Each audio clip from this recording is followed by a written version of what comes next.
economy and development insight to drive nations forward. From the vibrant streets of Lagos, Africa's fastest economic hub, Souk News takes you on a journey of discovery, analyzing and reporting the facts that lay the foundation for growth and development. We don't just report the news, we create it. Souk News is more than a channel. It is a catalyst for change, spotlighting the stories that shape economies, inspire entrepreneurs, and fuel progress. Covering business, finance, technology, energy, and many more, Souk News provides a daily deep dive into the stories that matter, interviews with industry titans, and analysis that empowers your understanding of economic landscape. Join us daily as we dissect, discuss, and deliver the most relevant and factual news on business and the economy. Souk News is your trusted guide, empowering you with the knowledge to make informed decisions.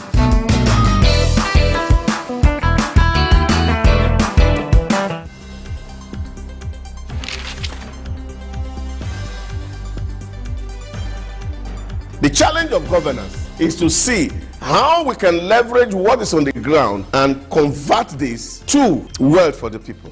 Russia, China are gaining entry into Africa, and it would appear that some Western countries are losing out. You're working as an expatriate worker, then you're paid in your currency. But then if you must spend those money, you need to convert those money to the local currency to spend. For Social Security to work, we need to know exactly how many we are. We don't have a precise number. We need to know exact location of people. When we address this exchange rate volatility, we will see definitely cost of goods and services will come down. From a security point of view, we should employ the technology to ensure that we can track individuals and goods within the continent. This is Early Exchange with Femi Ayodele. You know, the Early Exchange is all about shaping policy and advancing development. With our conversation today, we're set to give you the best of programming. And Blessing Aiche. We do hope that you enjoy every time you spend with us here today. The world needs peace. The world needs to come to a round table and find solutions to the pockets of troubles.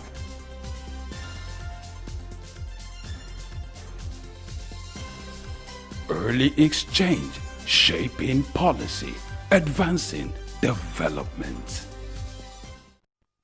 All right, it's another beautiful day, another opportunity for us to discuss issues related to business, finance, and the economy.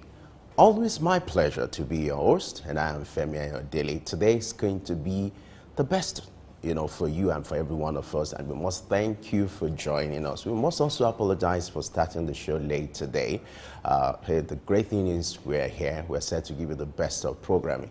As you know, our business on this program is to shape policy and advance development. With our conversation, we're set to do that. Today we'll be looking at the UK economy, making reference to economic forecast by the Bank of England and what will be the development as regards the UK economy. Lesson is there to also give you the best of programming. How are you today? I'm well. Good morning, Femi. Thank you. As usual. It's our month, remember. It's still Women's History Month. Great. The whole of March is for us. I celebrate all the women globally, in our word. You made our word better. Of course. And we're still open to receiving gifts. Oh, of course. Just so that there's a chance for you to bring yours. Just trust us. Good morning. Thank you for joining us on Early Exchange. As you know, let's get over now to the news studio, get you updated on current happenings, and then begin to look at economic trends across the globe.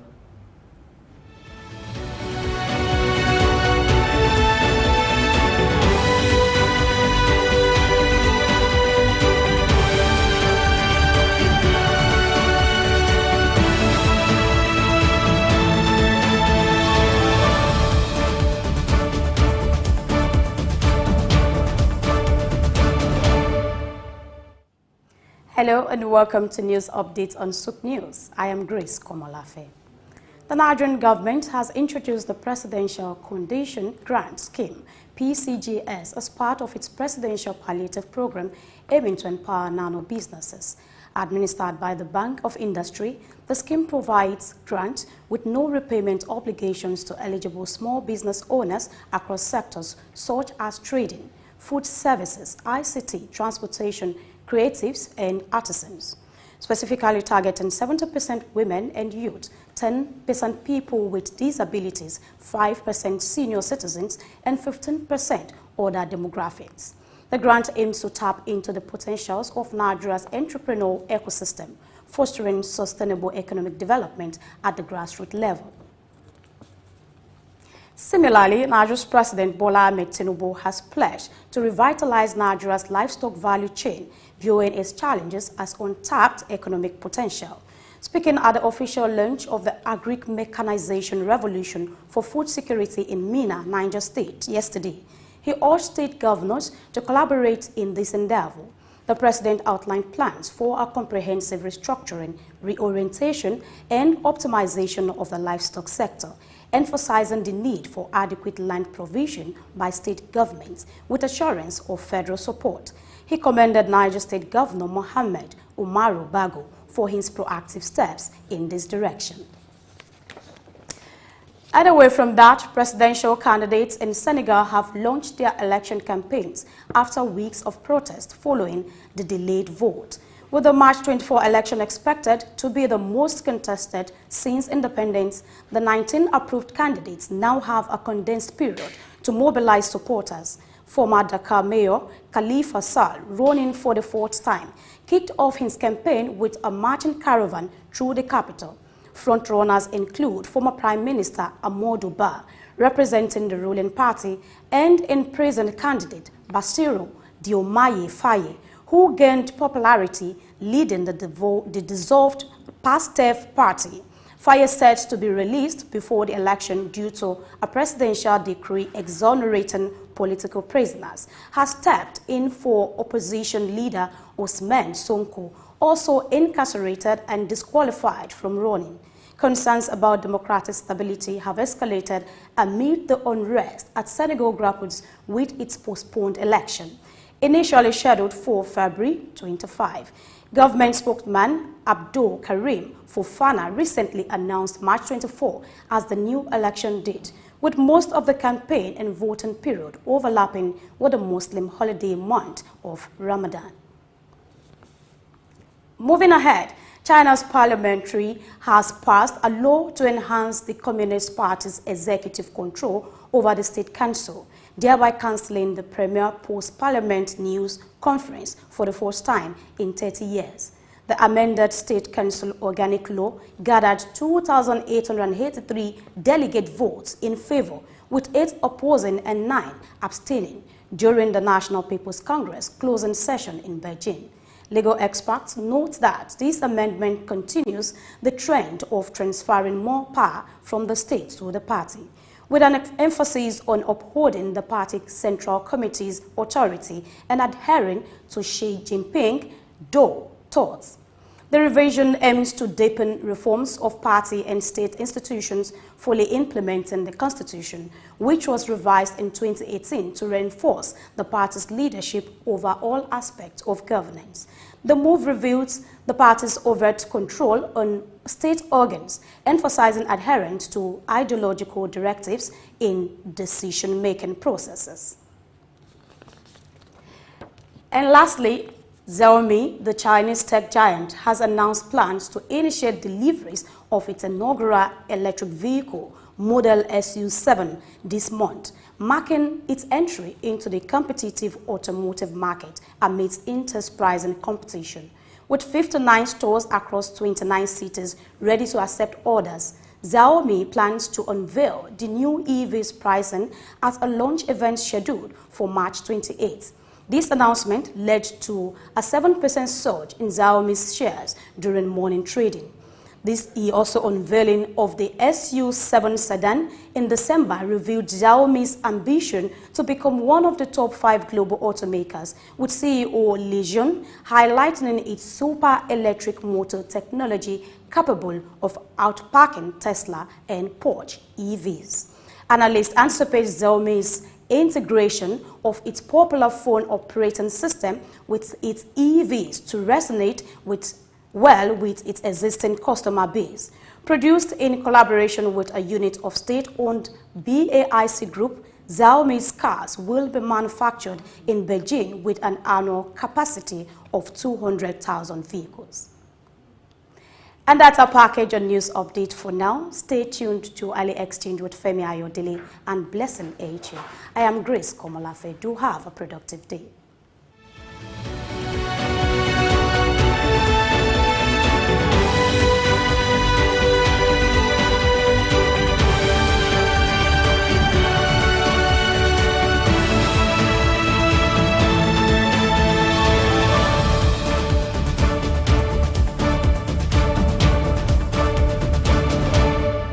We've got just what you need right here at Femi Wash Media. Call it the Midas Touch and you wouldn't be wrong.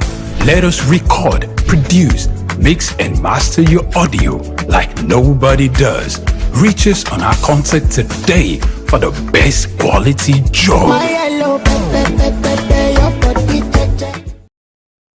My name is Yinka Babalola. My name is Ijoma Pelokoro. My name is Joshua Hassan. I am Rotarian Omosunde Lawson.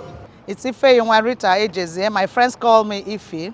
My name is Rotarian Lola Dare. I'm inviting you to keep watching Souk News. It's the right station to tune to. I like Souk News.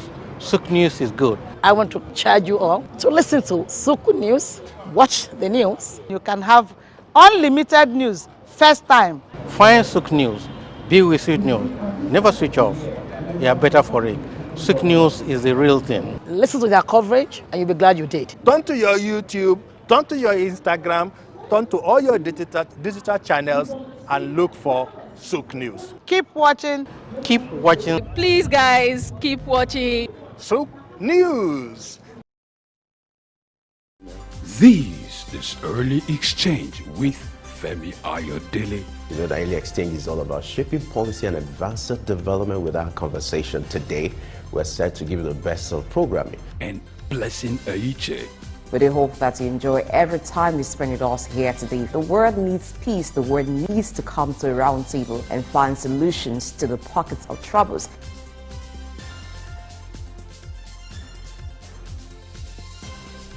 Early exchange, shaping policy, advancing development. All right, thank you, Grace, for the news update. Now it's time for us to look at our big story for today. The Bank of England has been in the news in recent times and has been largely criticized for its benchmark and also for the model when it comes to economic forecast. Looking at the activities of the MPC and also interest rate in England, it has also been of concern. What will be the implication of these as regards to UK economy? I'm glad to let you know that the wise man is back. We're being joined by Dr.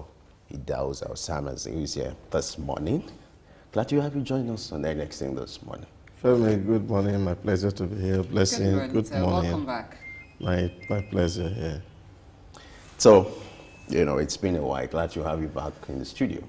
Of course, you've been with us. Yes, I'm here.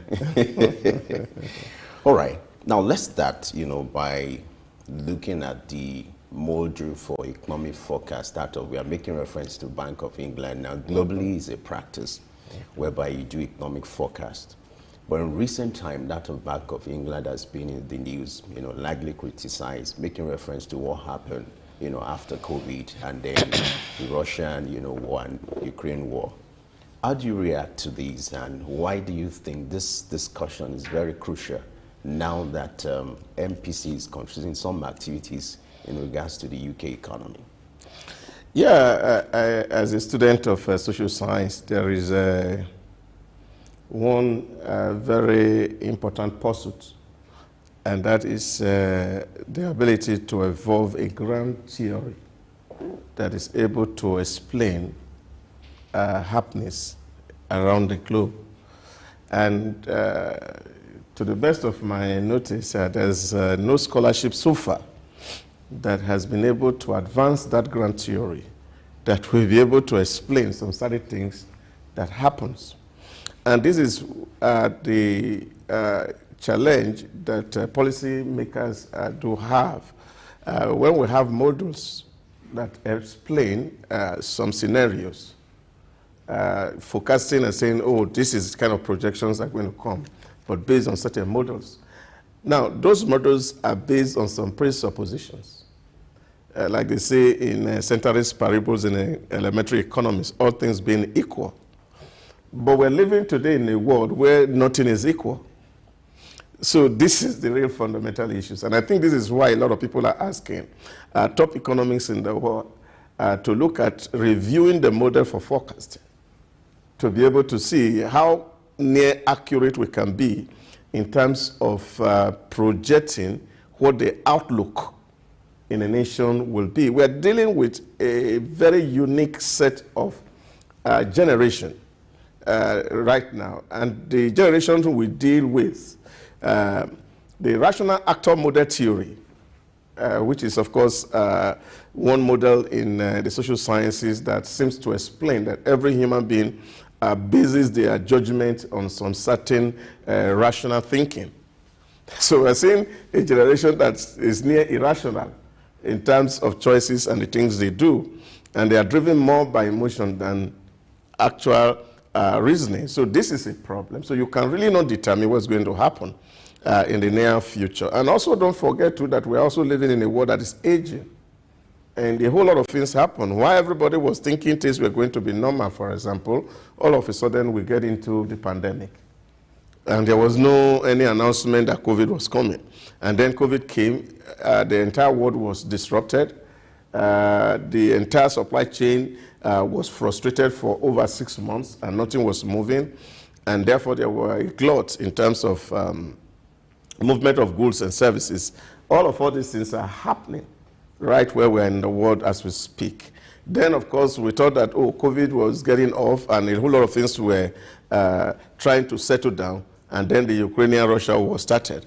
And of course, in a globalized world where, of course, we are all interconnected, it is difficult to have a happening in any part of the world that will not constitute some shocks on the global outlook of the economy. I think these are the issues, of course, that's really affecting policymakers to be able to determine what's actually happening.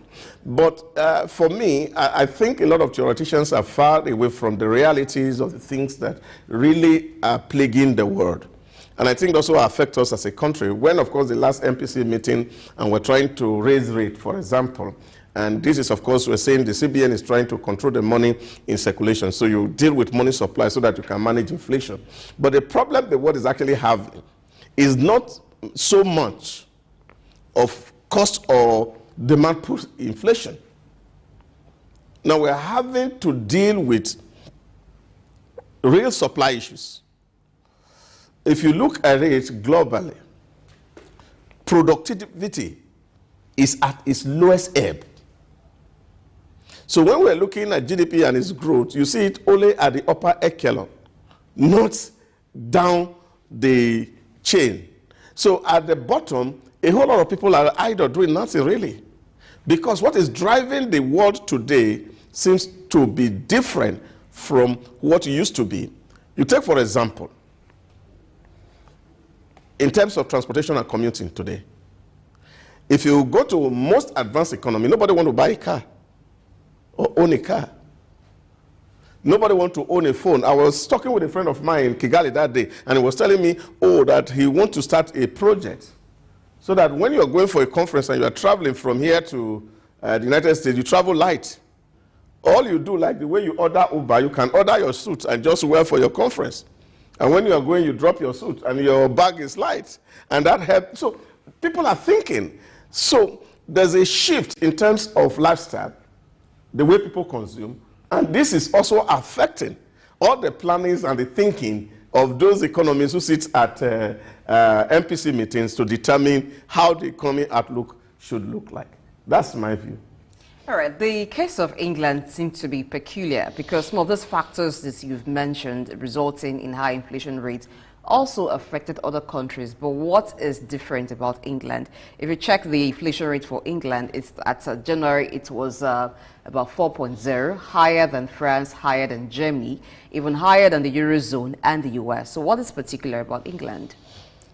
Yeah, there are a few things you need to know. The United Kingdom case today is not something that is, for me, that beats any human being's imagination. You remember that while the Brexit debate was going on, whether United Kingdom should remain in the Eurozone, there were a whole lot of issues, and they were all basically economic thinking. And the fact that you see there's a lot of pressure coming from poorer European countries and putting pressure on the English economy. And because when you look at it today, look at the volume of trade, for example, import-export from UK to the Eurozone is about 48% apiece. So which means UK is taking almost a half of what is produced in the European Union countries. And so they are also sending almost half there into their economy. So that interlink is still there, even though there was this Brexit. But here, this is a problem in UK. And I think this is also a global problem that I have always advocated that, you see, productivity is a function of what each individual in an economy is doing, not a collective. UK is a social market economy. And what this means is that you allow free market. You also put measures on the ground to mediate the market. So the market is not having a free rein. And this is important because you have to appeal to some certain people in the interest and look good in the face of people. And what does this mean? You are taking more than you can chew. And you find out that in the last 30 years, investment, for example, in critical infrastructure, even including education in the UK, is going down. And of course, there's a correlation between investment in education and high level of productivity within the economy. So this is the issue. So when you are having an economy that is not productive, of course, what you're going to find will be this exact thing. So you can compare UK with Germany, for example, where, of course, they have high level of productivity in terms of investment in education in Germany and even in France. All right. When it comes to economic forecast, let's revisit the issue of the model again. What are some of the factors that determine, what the model could look like globally? Well, I think there are very basic factors that you look at. You are looking at, they call it environmental scanning. You look at the environment and see what are the possibilities in terms of conflict. How might this affect the supply of goods and services across the globe? Because we are connected. So the forecasters are looking at what is happening to the weather. For example, are we forecasting and expecting more rain or lesser rain? And if there's lesser rain, how is it going to affect agricultural productivity, for example, across the globe? Would there be a shortage of grain or something? Or we are going to have abundance of grain or less of it? Now, all these things are what are computed to estimate what is likely to be the outlook for the economy. So if we're seeing there's a build-up of a crisis, for example, as you see the back and forth between Palestine and Israel, and somebody is thinking that, look, who wins this election, next election? If this person or this party win, we are likely to be able to predict the outcome of his policy regime. So all these things are factored into the computation of the expectations of the economy. The US is going into an election. And we know that if Donald Trump wins, for example, there will be a 180-degree turn in the economic policy of the United States toward other nations of the world. So we're seeing a Donald Trump that is likely to be inward-looking than outward-looking, as against a Joe Biden that wants to see how to collaborate with other trades. So once, of course, you are seeing that you are seeing this man is projecting the internal economy and protecting it from what is coming into this place. You see, okay, we are looking at what is the volume of trade of China into America. What will happen if Donald Trump becomes a president? Would this trade be happening? So all these things are the things that you put together to be able to say, this is how the economy is going to look like in terms of supply and demand for the year that is to come. All right, so in trying to manage the economy of UK, the Bank of England actually increased rates, and this they did consecutively until it got to 5.25%. Currently now, economists and even the financial markets are asking for a reduction in rates. Do you see that happening? If the increase of interest rates has not helped the inflation rate, is it time to bring it down? Yeah, but this is the exact point I'm making. When you see that policymakers are looking at a reality that is before them, and what is this reality? Is that they are saying that inflation is climbing. But what is the actual driver of inflation? So the old model of analysis just says that what drives inflation is money supply.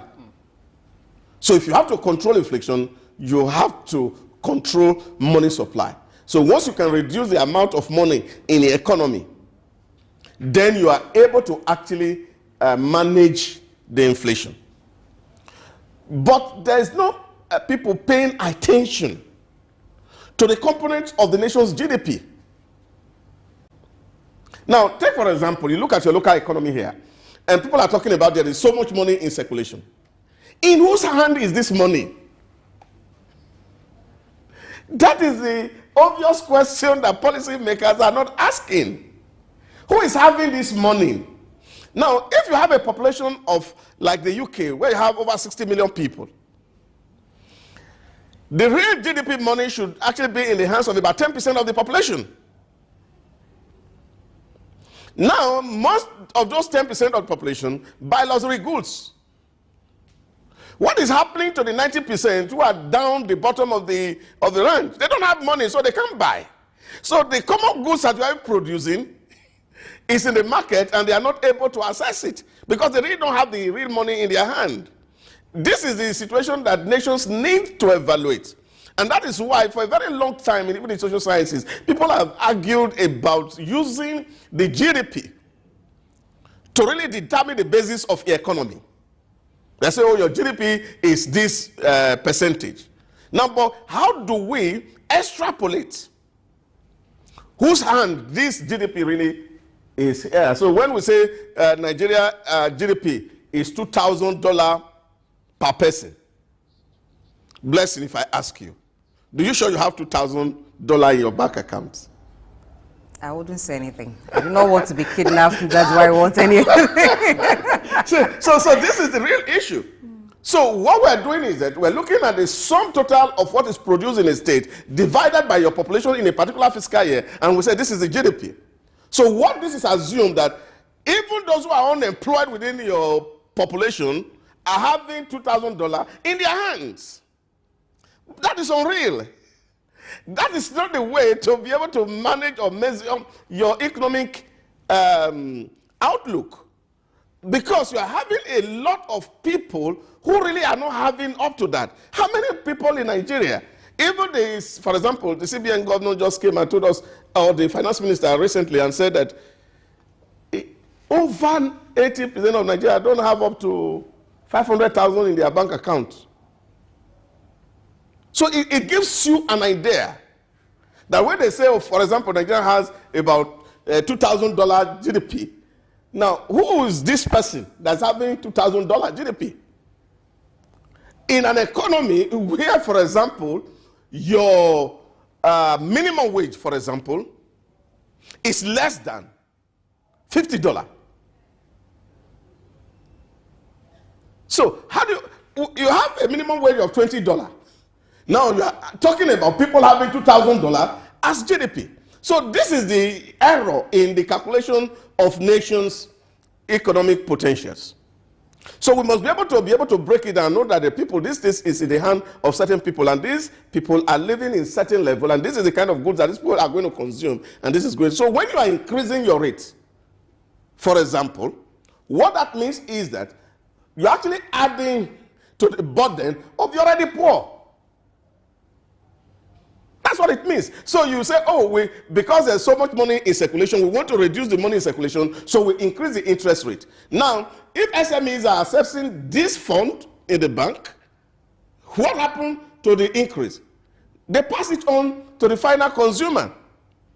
And now this is the already overburdened and poor consumer.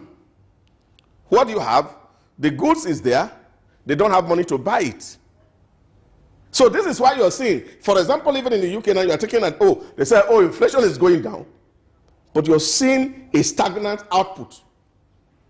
It's not corresponding that when you see inflation go down, you are thinking that a lot of people are going to be buying goods.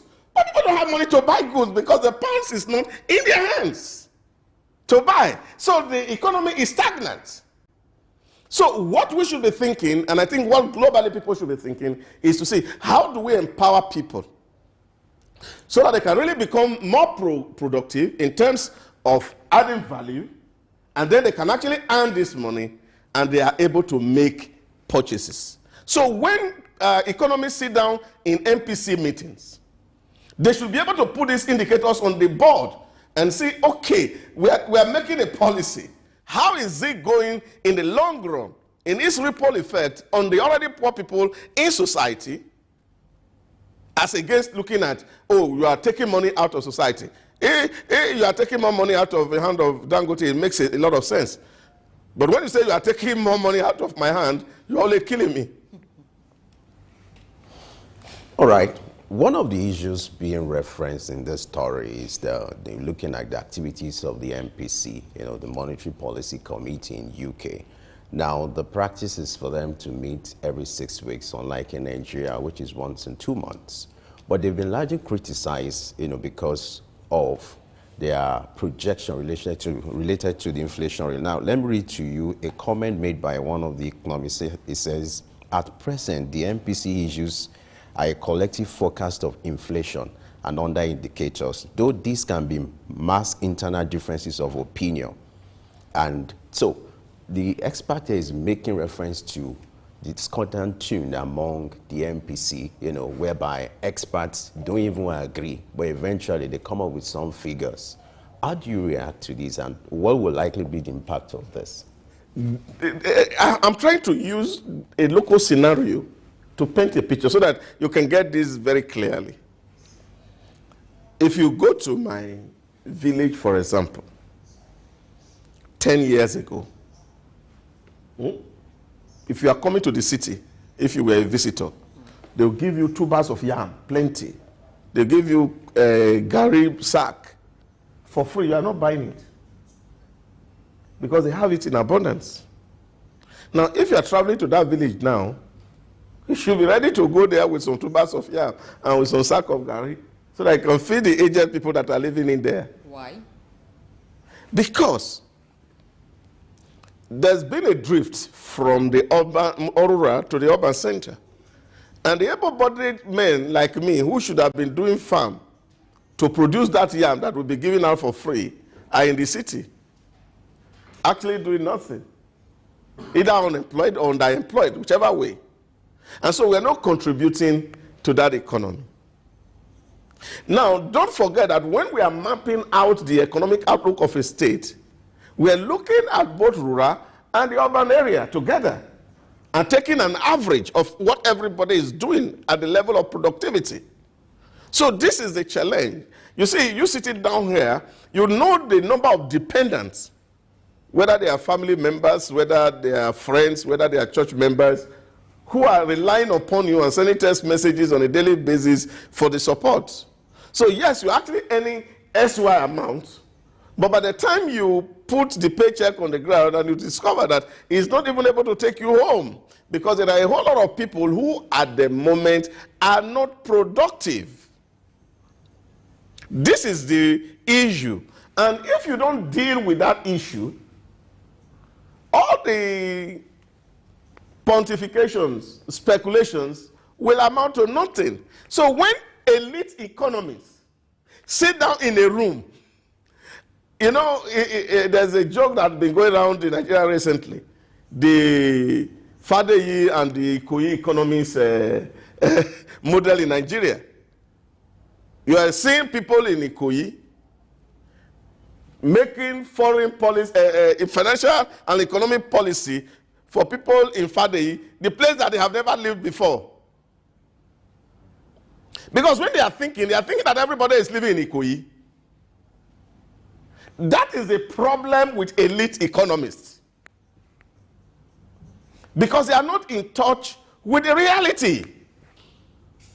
And so we sit there in a cozy environment of the bank, and we are saying, oh, we are looking at this issue, it's going to go like this. We are looking at this issue, it's going to go like this. But we're not looking at the internal dynamics, especially in the rural drifts. We are not looking at what is happening in terms of productivity. How do we actually manage or measure these expectations to see, okay, if we plant rice today, yes, in Israel, for example, there's precision agriculture that you can determine what your yield will be. But I don't think that is global. So it's also possible that nature intervenes in some of all these speculations. And then all of a sudden we say there was going to be rain today, and now there is no rain. So the forecast can't be real or true. So I think this is the issue, that they also must know that they are human. And actually moving into the realm of the divine to be able to see tomorrow cannot be as accurate or scientific as people will want to believe. And that is why Bernanke says, you see, in measuring that expectation, you have to factor in some certain things. You factor in nature. You factor in luck. So you leave certain things to chance? Oh yes, to chance. Because it's just a prediction. It can or it cannot, because you don't have all the facts. So where does this leave economists and even economics as a study? Before now, there were economic principles guiding an economy. It had been applied before now by various countries, and it had yielded results. Right now, it doesn't seem to be working as it used to be. So for economics as a study, where does it leave it? Well, I think the realm of the economy really is to look at the events of yesterday and use it to project the things that are likely to happen tomorrow. So it does not make economics a divine activity or a prophetic discipline that you can say precisely with exactitude what's going to happen tomorrow. So any attempt, and that's why I started by saying that in the social sciences, not just economics alone, political science, psychology, sociology, there is this drive to develop a meta-narrative, a theory that can explain everything. But that is within the realm of the divine, to be able to say what's going to happen tomorrow. So, but economics, as scientific as we may say it is, I was arguing in a seminar recently that the objectivity of science is itself subjective, because it is based on certain assumptions. And these assumptions are calculated by men who are also fallible. So when we say 1 + 1 is 2 and we say it's objective, what makes it objective? It's because somebody says so. And the person who says so is basing it on certain assumptions. What if those assumptions are not there? So it can change. So to me, economics is speculative. We can't take it, even the normal hard science, they are speculative to a very large extent.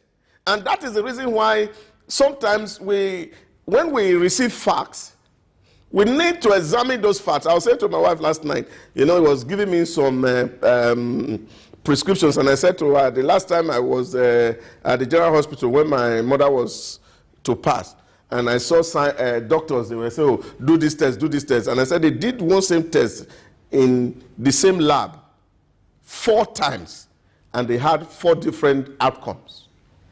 And I looked at the doctor in the face, and I said, you see, even medicine is subjective. So we must accept our humanity And nobody should come out to tell us that, oh, I have all answers and solutions to the problem of the world. So that is why even the best of economists, when you put them in the place, they get into that place and they discover that, look, what they are thinking in the classroom is different from what is the reality in the market space. So we should all accept our humanity and know that all that we are trying to do is at best trying to see how we can provide solutions, but the whole solution is not within our reach. And this is because you have different school of thoughts. People are saying, okay, I'm socialist, this person is capitalist, and these are thinking. The model of organizing the state to say, okay, I feel that if the state owns everything, it will be better off. And they say, no, if it is in the hands of the individual, it will be better off.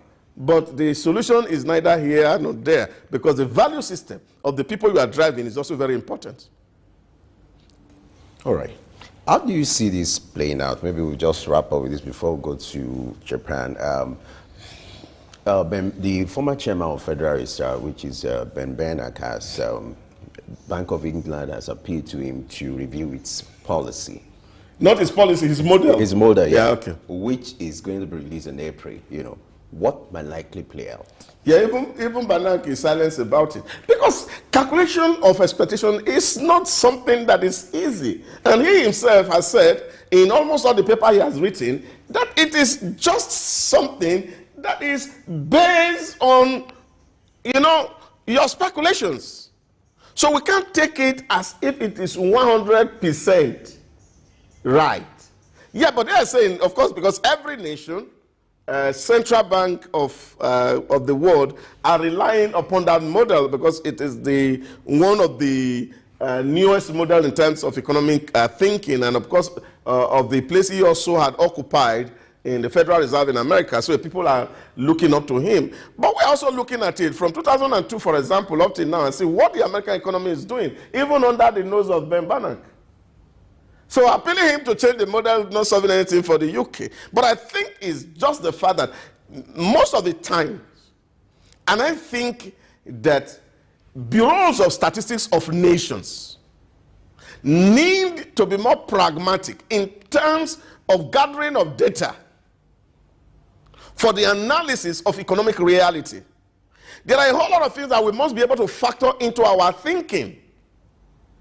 We are dealing, for example, with a new generation called Gen Zs, who can wake up and take decisions without even looking at what is the implication and how it affects them.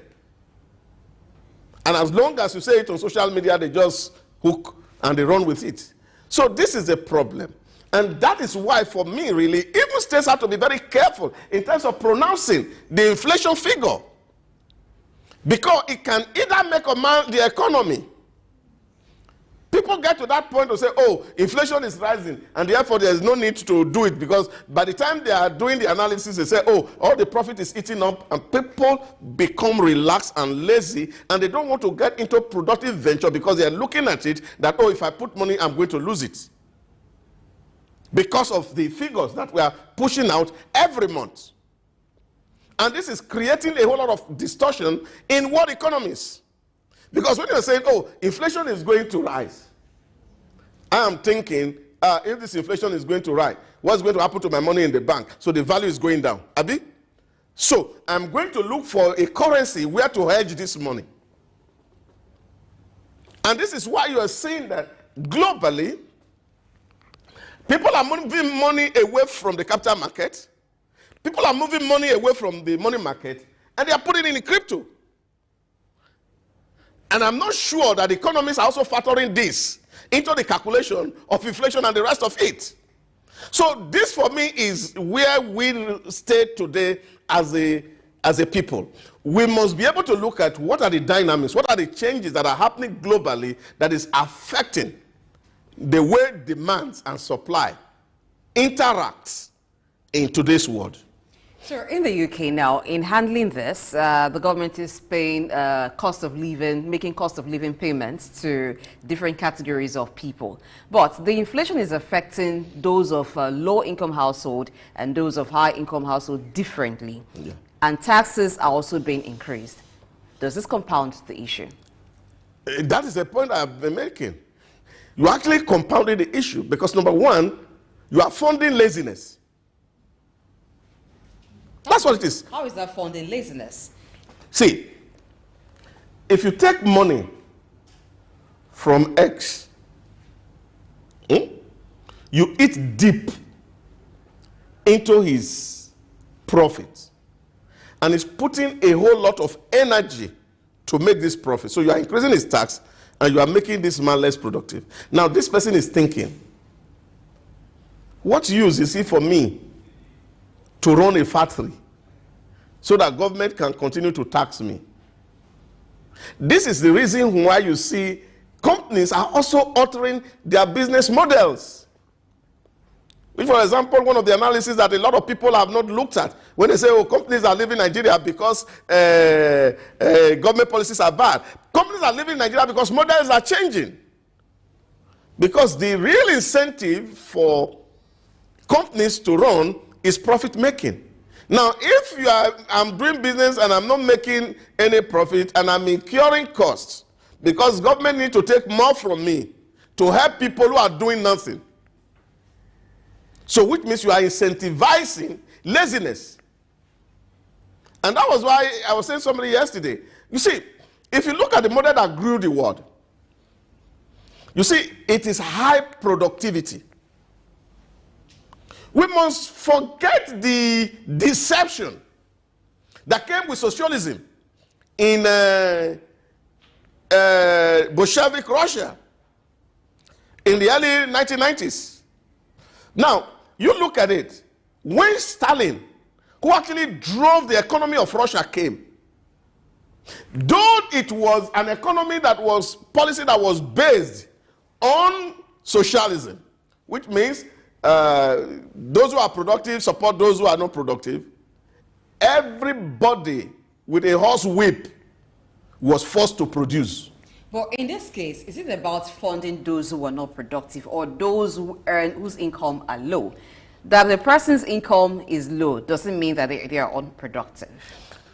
You see, it's not just about low income. You're also having an army. If you've been following the economy situation in the UK, you will discover there's a whole lot of people who are queuing on the streets, taking palliatives from government.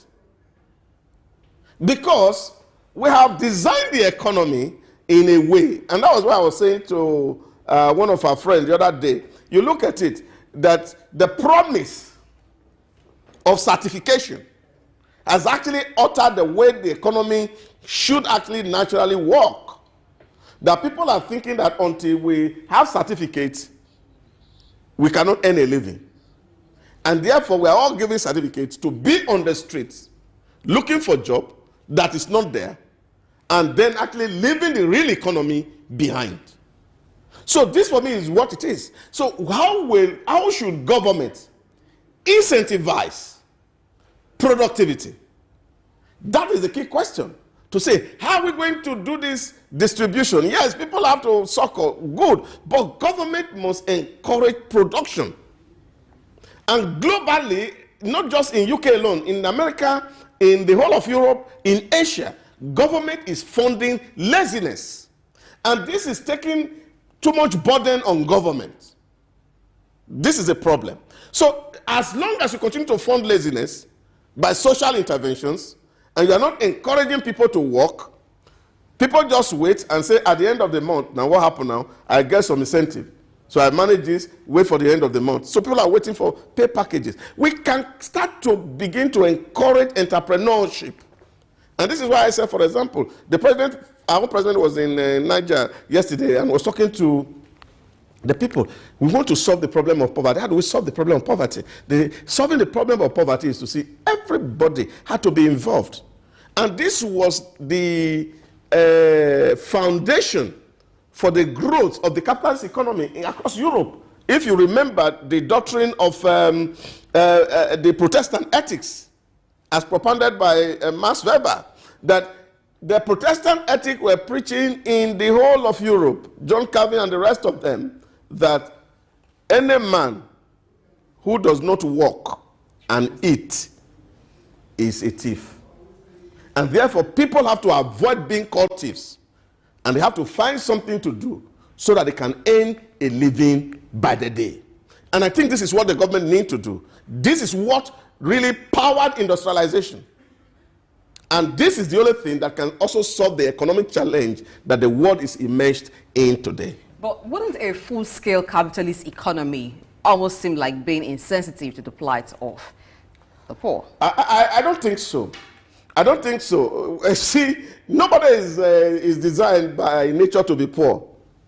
All of us are designed by nature to be productive, and this is what it is, because God, who created all of us, had given us some certain measure of skill that we are able to produce something that is unique and peculiar to us, which we can share with other people. And that's why you see, if you look at even the trend and the models in economies, we started from trade by barter.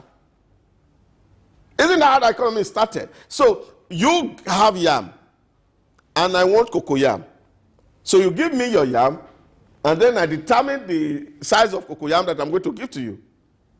Now, I need goats. He has goats. So I will come together and agree what size of cocoa yam I will give to him so that I can get a portion of his goat. So this is how nature designed the world. So we are exchanging something.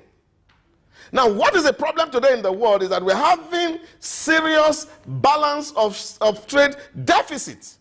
And this is why nations are moving in terms of debt. Look at it, from 55% of GDP in 2010.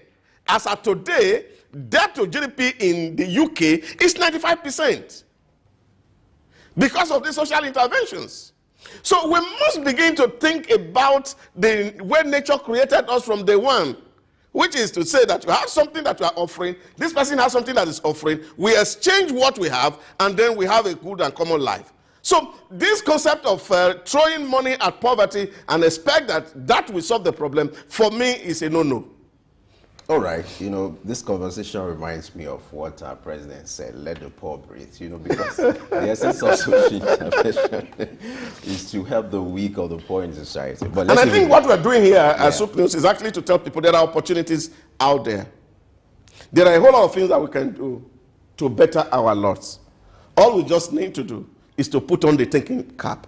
But if we are stereotyped that we are poor and therefore we deserve to be pitied, then of course it's too bad.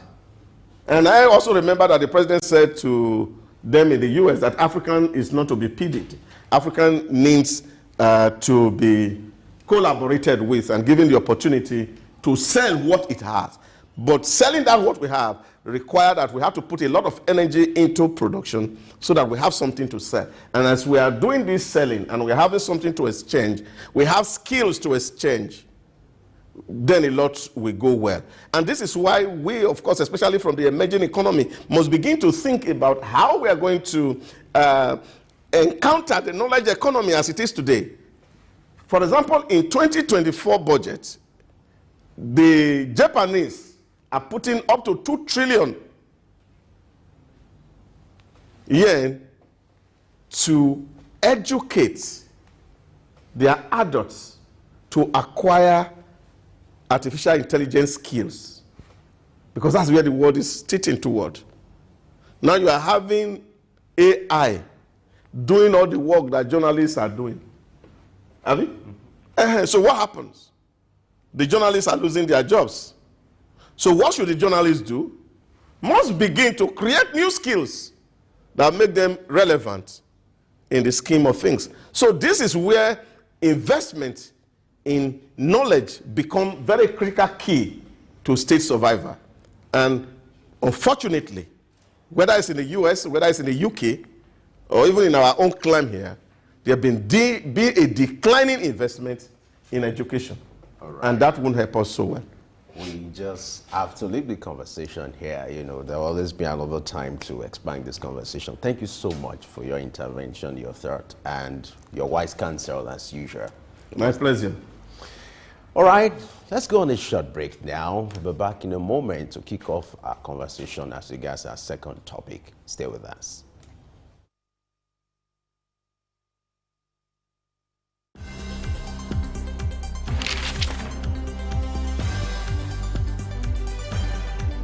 The challenge of governance is to see how we can leverage what is on the ground and convert this to wealth for the people. Russia, China are gaining entry into Africa, and it would appear that some Western countries are losing out. You're working as an expatriate worker, then you're paid in your currency. But then if you must spend those money, you need to convert those money to the local currency to spend.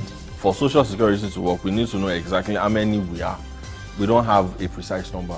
We need to know exact location of people. When we address this exchange rate volatility, we will see definitely cost of goods and services will come down. From a security point of view, we should employ the technology to ensure that we can track individuals and goods within the continent. This is Early Exchange with Femi Ayodele. You know, the Early Exchange is all about shaping policy and advancing development. With our conversation today, we're set to give you the best of programming. And Blessing Aiche. We do hope that you enjoy every time you spend with us here today. The world needs peace. The world needs to come to a round table and find solutions to the pockets of troubles.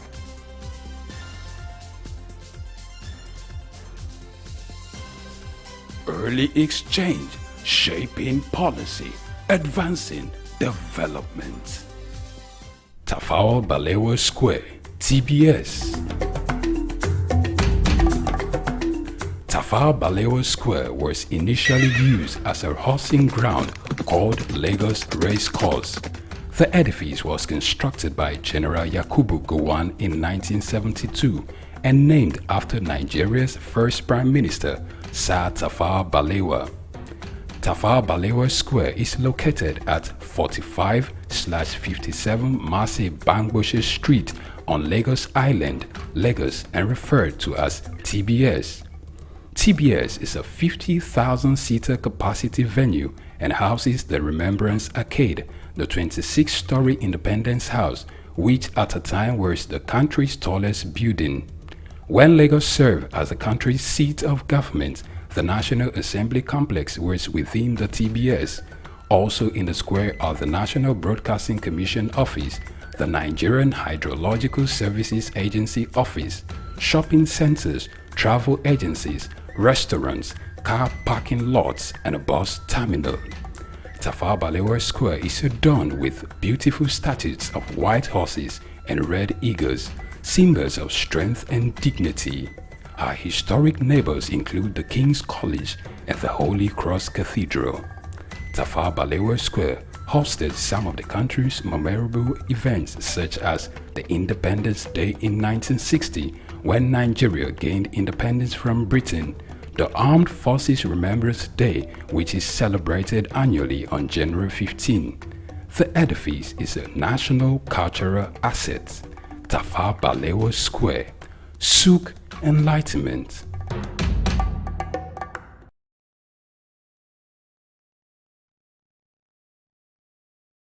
The National Theatre, Igomu. Built during the military regime of Olusegun Obasanjo and finished in the time for the Second World Festival of Black Arts and Culture, FESTAC, in 1977. The theatre holds amazing treasures and memories. The artworks fill everyone with pride. The National Arts Theatre is visible from the motorway which connects Lagos Island and the mainland. The National Theatre is packed with the artworks of legendary contemporary Nigerian artists, stained glass walls by Yusuf Grillo, sculptures and murals by Lamidi Fakeye, Erabo Emopai, and many others. It was put to full use for a month as one of the 4 venues of the Second World Black and African Festival of Arts and Culture, tagged FESTAC 77. The complex hosted 16,000 participants from 56 African countries and the diaspora in an unprecedented showcase of African music, fine art, literature, drama, dance, and religion. The National Art Theatre was built and designed by Techno Experts Troll, a Bulgarian company, mirroring the Palace of Culture and Sports in Varna, Bulgaria. Completed in 1976, the building is one of the largest and most beautiful of its kind on the African continent. It consists of a central hall with 5,000 seats, a collapsible stage that can be quickly rebuilt, a conference hall with 1,600 seats, 2 large exhibition halls, and 2 cinemas with 800 seats each. The theater complex has a dressing room for artists, a garage, offices, coffee bars, and a buffet.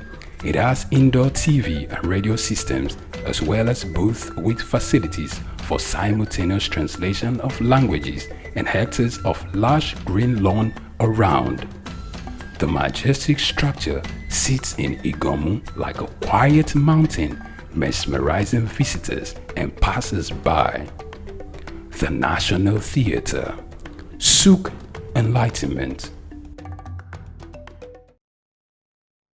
This early exchange with Femi Ayodele. You know, the early exchange is all about shaping policy and advancing development. With our conversation today, we're set to give you the best of programming. And Blessing Aiche.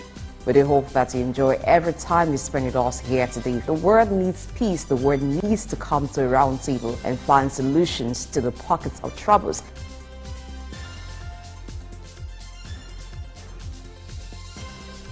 Early exchange, shaping policy, advancing development. All right, we're still in the business of shaping policy and advancing development. We started our conversation looking at the economic trends in UK, and now we're back in Africa. Precisely, we're going to Egypt to look at what is playing out as regards the budget, financing the budget for Egypt. The government is looking at real estate as a way of escape to be able to manage its budget deficit. We're being joined by in-house analysts. We still have Sam Oruwiji joining us this morning. How are you today? Good morning, Femi. A pleasure to be here. Good morning. Good morning, Blessing. Thank you. All right. Let's look at the decision by the government, the Egyptian government, to finance its budget deficit, through land sales, looking at real estate. How strategic do you think this will be? Thank you very much indeed. I think the decision of Arab Republic of Egypt to look into the sales of real estate is particularly interesting, and one of the major fallout of that decision was that the government itself has made a massive investment in real estate on the Mediterranean coast of Egypt, which is not far from one of the big cities of Alexandria. That project, which is called Ras Al Hikma, is a major development real estate sector, a luxury estate along the Mediterranean coast, which Abu Dhabi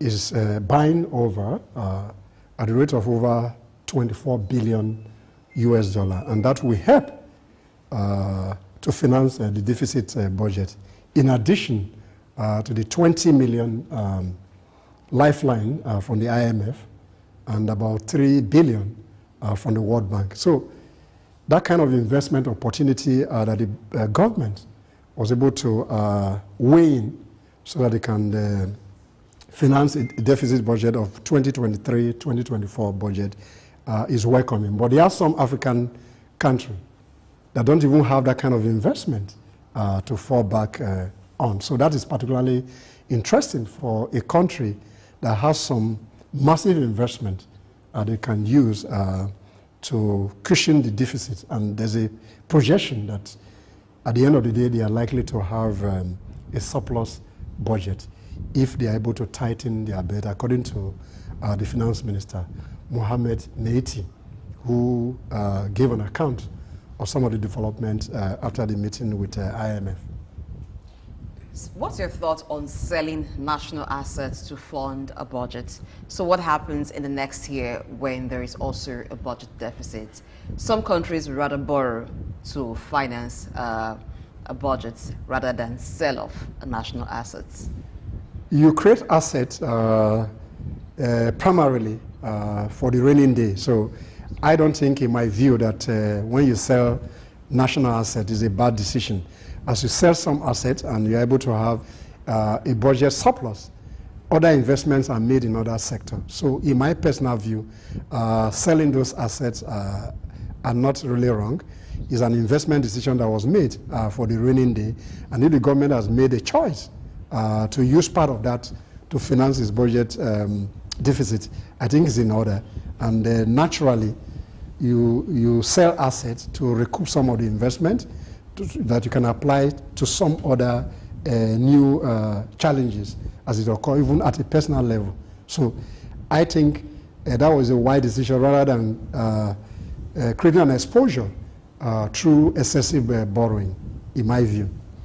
Now you have these expected loan, the $20 billion from IMF and the $3 billion from the World Bank. If you have that in view, then why is it necessary to engage in sales of these assets?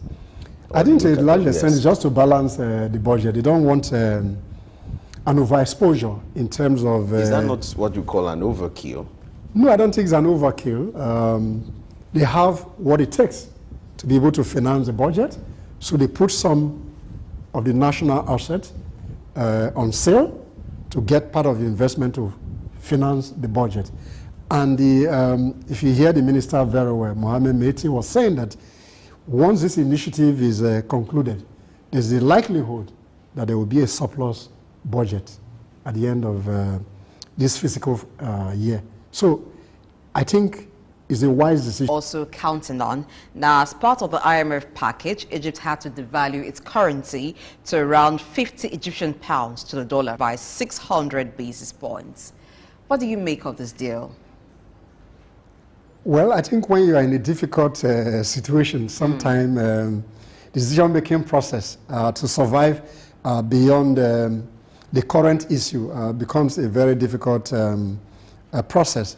But by and large, I think the decision will have been made in the benefit of the citizens, rather than not able to finance the budget for the fiscal year.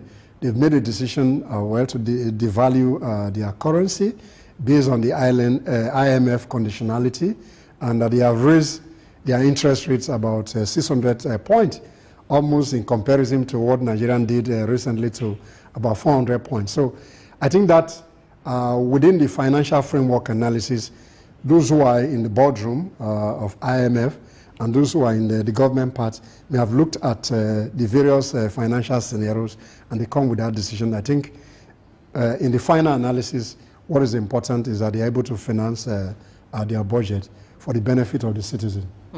But should that be the only thing to look out for, being able to finance the budget? Because it does look like the IMF strong-armed Egypt in this particular case. And doesn't that question the motive of the IMF towards African countries? Yeah, there's no doubt international conspiracy as a major problem with the Bretton Woods institution. But when you have a global financial architecture that is dependent on the existing financial framework, you have no option to depend on them. But on the other hand, African leaders must be very disciplined rather than see how they can shake off some of the leakages within the public finance models that they operate, so that more often than not, they don't need to resort to the IMF for bailout when they have a budget deficit. So we need to balance this out of always going. There are some countries that have refused to go to IMF to borrow, but there's nothing really wrong in trying to get money. To what extent can the money be put to use and benefit citizens? Like you said, there's nothing wrong in borrowing or obtaining loans, but what do you make of the patterns in Africa where nations in Africa quickly run to IMF, World Bank to obtain loans, not just for investment, but for recurring expenditures, and you have this pattern of relying on these foreign bodies to finance budget or to finance major projects? Can't we look inward? How do you react to this pattern in Africa? Well, there's a distortion in the international financial system already that favors the global north.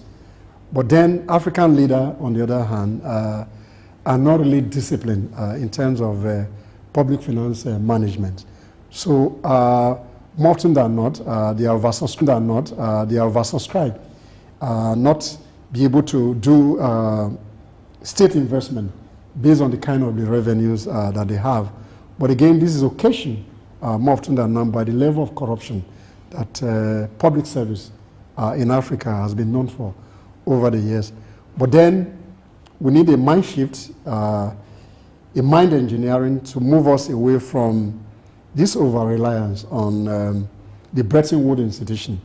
Then the primary commodity that God has endowed us with, we must find a way to exploit them more meaningfully so that we can have a kind of direct revenue in terms of manufacturing, in terms of process, in terms of service within Africa, so that we can always balance our public budget. So let's look at the conditions that have been given and to which Egypt has agreed to get the support of the IMF. First of all, devaluing the currency, what implication will it have on the economy, and also increasing interest rates? Fine, the budget to be funded, but what would be the fallout of this decision on the Egyptian economy? Once you devalue, the value of the local currency will impact negatively on the system. What do I mean? Once that currency is devalued, the amount of disposable income that the citizens have to spend has been devalued as a reduction. So if you have like 10 naira and you have moved down 5 places, so what 10 naira could possibly have bought for you, 5 naira may not be able to do that. So it has some implication. But if you look at the aggregate, the sum total of what will benefit the citizen later, when you get that money in terms of being able to finance various projects, I'm sure at the end of the day, if they come to a level of surplus, then more disposable income will be available for citizens to spend.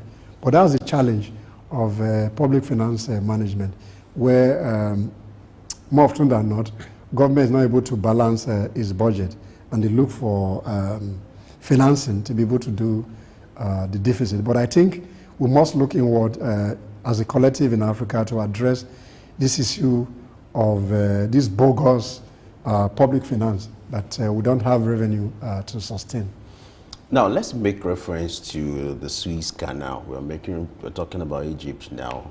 How do you think the activities that played out in the last few months in that region has affected the revenue for Egypt? Yeah, because of the high level of piracy, particularly from some of the militants on the other front, close to the sea, the volume of shipment that come into that area has been affected to a very large extent. Even the minister also made reference to that there are a lot of things that have been held back in the port, which are gradually being released, and that will boost the economy. So overall, there's a negative impact from sea pirates of the Houthis rebel that has been obstructing trade movement on that Suez Canal. Do you think the Egyptian government has any chance to make any difference, curtailing the activities of pirates in that canal? Oh yes, I think they are already discussing among themselves in line with the UK and some other countries that do supply chain via that. So they've been making some commitment. Even the US made some commitment in terms of policing that area so that trade can move smoothly across that sea line. What do you find in common between Egypt and other African countries? Now, we understand that the crisis around the Suez Canal has affected Egypt's financial inflows, but until very recently, that had not been a major problem to financial inflows. So what happens to the days where there was abundance? Yeah, but you use the abundance very well. Look at El Hikma that was put on sale for over $24 billion to Abu Dhabi. That's surpluses that were made and they were invested properly.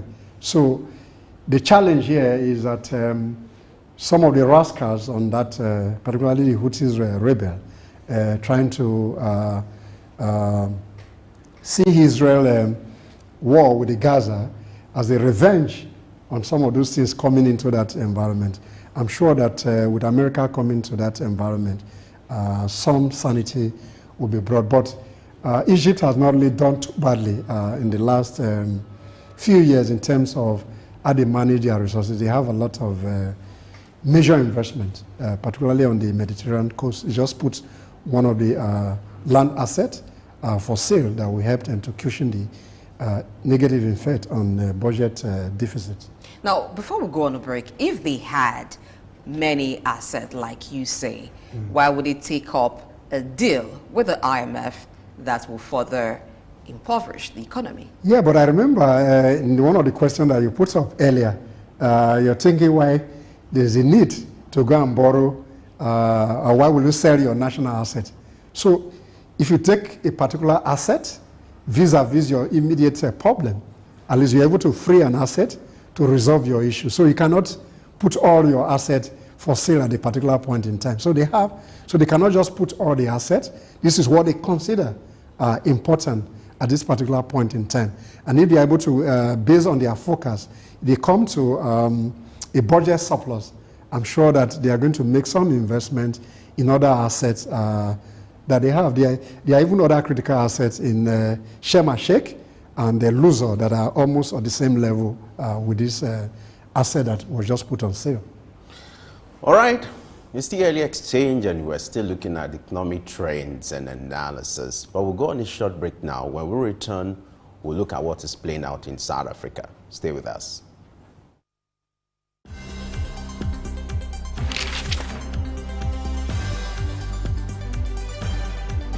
The challenge of governance is to see how we can leverage what is on the ground and convert this to wealth for the people.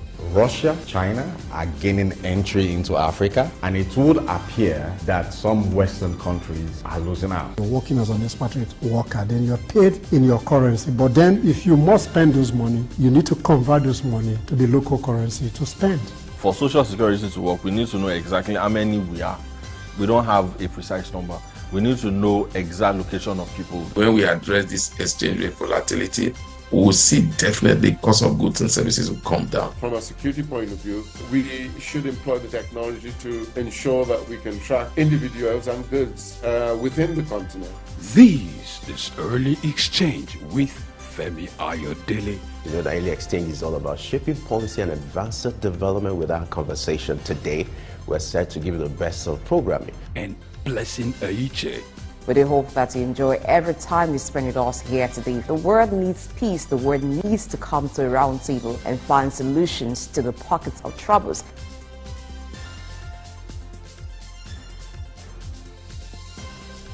Early Exchange, shaping policy, advancing development.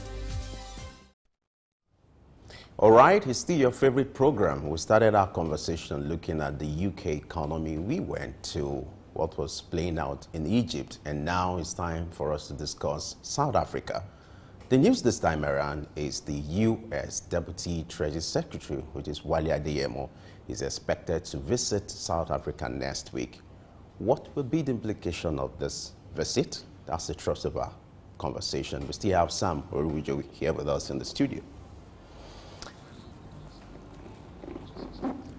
All right. So, the interesting thing, the U.S. Deputy Secretary, his Treasury Secretary, alliances in South Africa, you know, is in South Africa, you know, talking about the visit. Interestingly, this is a Nigerian. You know, Wale Adeyemo was born in Ibadan, and interestingly was part of Obama's administration. So, what would you consider to be very strategic about this visit to South Africa? Thank you very much indeed, Femi. Wale, as the Americans would pronounce it, Wale. It's actually Wale. Yes, it's spelled double-L-Y, but it's Wale, our own Wale, dear Wale.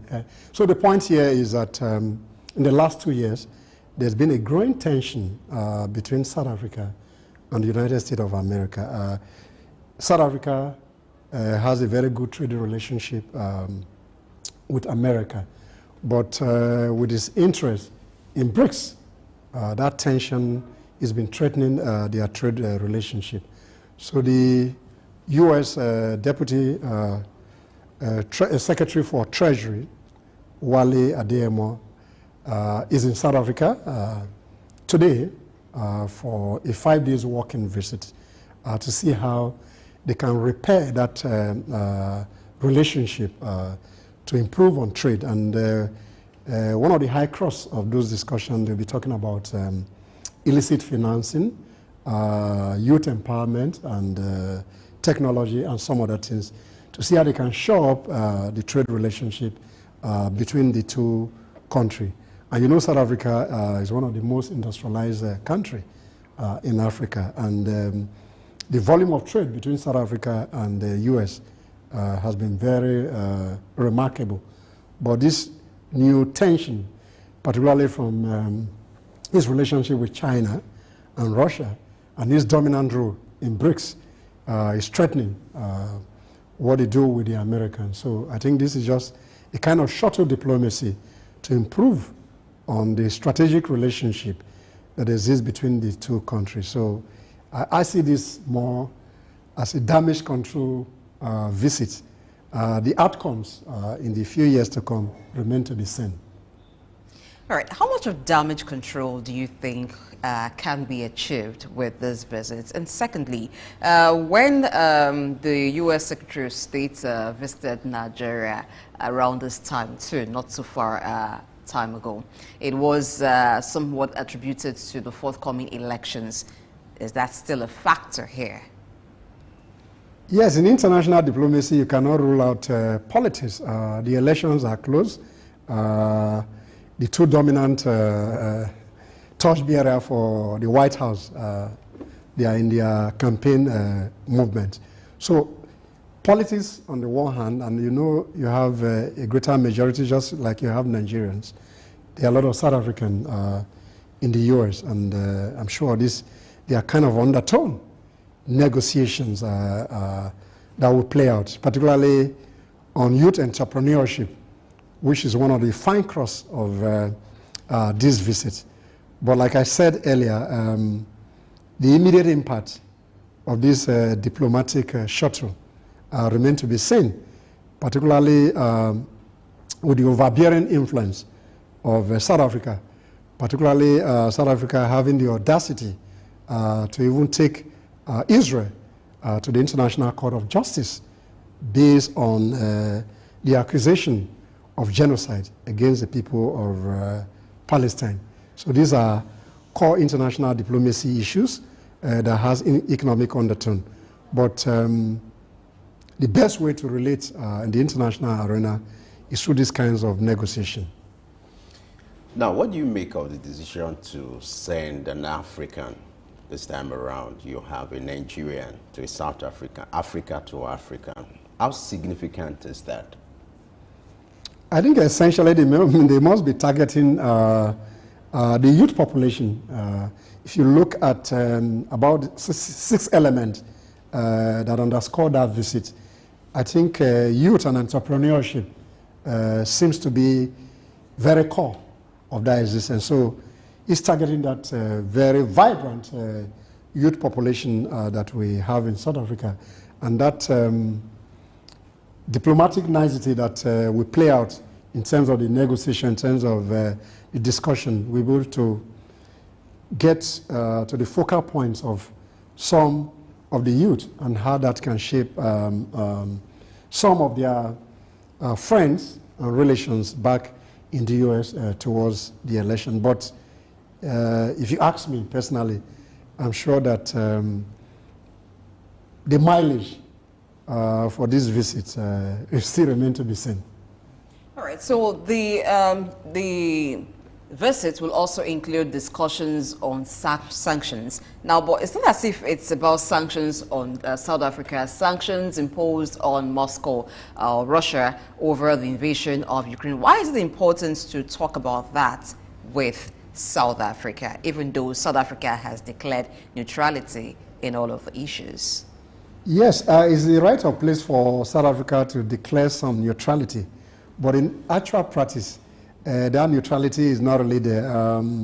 They've been a kind of a relationship with Russia that's in the public domain, and that Russia, through South Africa, has been trying to get dominance, particularly in trade in Africa. And we see the commonality of South African role in the BRICS nation, and the way they are able to pull some of Africa, including Egypt, who is just a new member in that configuration. So I'm sure that, again, they are using this to smoothen the relationship, the existing tension that exists between South Africa and the United States of America. And you see that if they are able to win South Africa over, maybe the road to Moscow might be smoother. Those are just my prognosis. All right. If you look at the marriage between the U.S. and Africa, it's been an age-long union. But let's look at the toast being extended by Russia and China to these same African countries, looking at South Africa. Do you see any threat to this age-long marriage in terms of partnership and economic ties? And what do you make of the overture being extended by Russia to most of these African countries? There's already a tension between the U.S. and Africa. In the last 10 years or so, there's been dwindling trade relationship between Africa as a continent and that of the U.S. China has overtaken the United States of America in terms of volume of trade, bilateral relationship between Africa, and the growing dominance of China is worrisome to the United States of America. And I think to a very large extent, as Dr. Idahosa mentioned some few days ago, that America has moved away from its core essence of capitalism. And this move to some socialism has brought some issue to the United States of America. So he was making a call that America should go to the fundamentals of capitalism so that they can continue to create some economic prosperity. And the dominance of China, they shouldn't even really bother so much if they can put their house in order. And I think I subscribe to his views. So American has lost it, truly speaking, in terms of trade. In the last 10 years, like I mentioned, the trade has been dropping, while China, in terms of the graph, is moving upwards. All right, so Ademo will also talk with South Africa in areas on how they can halt illegal wildlife trade. Now, why is this a major problem? Well, there's a global call for wildlife conservation in terms of preserving nature's gifts, and people have been pushing some wildlife, and what they do,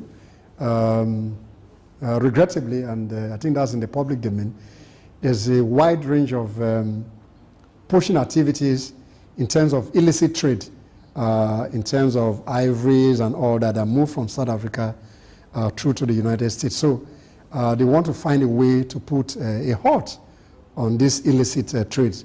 So again, that's one of these core discussions that we have in terms of conservation, which is in line even with the climate change imperative that we're talking about. So that is difficult.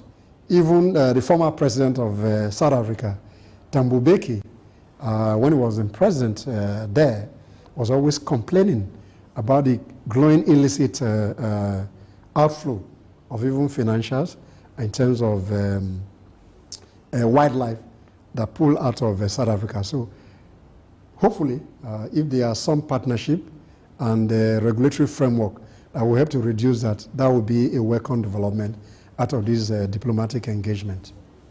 All right, let's wrap up with these. Are there other expectations or other things you feel what the ADMO could address in South Africa to take advantage of the visit? Those line items, that form part of his visit. Number one, reducing the tension between South Africa and the United States of America in terms of trade, this wildlife conservation that we talked about, youth and entrepreneurship, and other trade relationship. Maybe what it can do is that there may be existing bilateral relationship. They need to clean up. The visit, to that extent, will improve on the relationship. But I doubt, in my personal view, that the result of that visit will not be seen in a very close time, based on South African dominant role in the BRICS nation and their strong campaign for a currency that will bring down the United States of America as an international denominator in terms of financing trade. Those are my personal views. All right, before we wrap up, let's go back to the Egypt issue. Egypt raising funds for its budgets. Now, what is the lesson to learn from Egypt in how they've been able to secure assets that they now sell? And this assets that they're selling now is being bought by the UAE. What's your take on the UAE making investments outside of its territory? And this one has to do directly with tourism and hospitality. Just to put it simply, investing for the future of their citizens. They have done very well. When you have investment and you're able to, beyond your shores, beyond your border, you're creating assets for prosperity for the future. And I think they are worthy of emulation in terms of disciplined financial planning, and they're able to move assets elsewhere. So whether it's tourism, whether it's health sector. So on the other hand, the lesson for us, particularly as a country, when we deregulated some of our sector, some of the revenue or receivable that we got from those sales of assets, we don't see the impact in terms of how it has helped us. So this administration, why there's a debate, a growing debate in the public space, that government does not have business in business. But for me, government has business in business, because even though as a facilitator, Egypt made some massive investment in real estate. So at the point of difficulty, they were able to realize those assets to balance their budget. So for Africa and for Nigeria, what we need to do is to create values beyond this idea where you have just about 5% of your national budget for capital project. I think is worrisome. So we must mirror these countries that are investing for the prosperity of their citizens. Thank you very much, Sam Aruji, Director, Center for Public Policy, and also in-house analyst here at Sud News, for being on the show with us today. My pleasure, blessing, as always. We'll draw the curtain now onto this edition of Early Exchange. Many thanks for being with us all the way from 8 a.m. till this time. We value your time with us. We ask for it again tomorrow. The show will begin at 8 a.m. West African time. I am Blessing AHA. Stay with Sick News. I'll always ask you to do that. And you know you've benefited greatly from that, so benefit again today. Enjoy the rest of your day. Be good. Put a smile on someone's face. And from me to you, every problem has an expiring date. So whatever you're going through today, understand that it will expire one day, because there are seasons for everything. Don't forget, Early Exchange returns tomorrow, and the conversation continues on our social media platform. I am Femi Ayodele. Bye for now.